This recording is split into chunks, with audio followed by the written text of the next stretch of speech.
రోజే గెలికి నవనిర్మాణం పెడతా అంటే చూస్తూ ఊరుకోవడానికి కూడా సిద్ధంగా లేరు.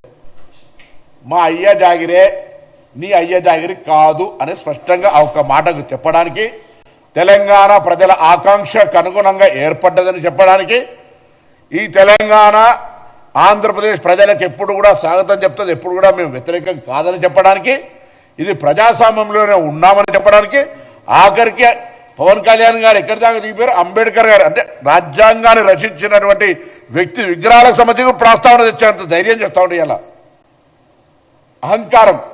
అంటే ఆయన ఏదో మాట్లాడుతున్న తెలంగాణలో తిరుగుతా ఎవడతున్నాడు? నువ్వు సినిమా నటుడివి తిరుగు.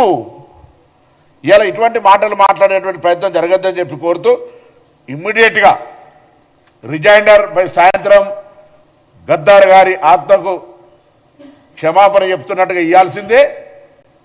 ఆ అంశం మీద అన్ని వర్గాలు తీవ్రంగా ఖండిస్తూ ఉన్నాయి. అదేవిధంగా మేము తప్పకుండా మరొకసారి చెప్తా ఉన్నాం, ఈరోజు ఇదంతా కూడా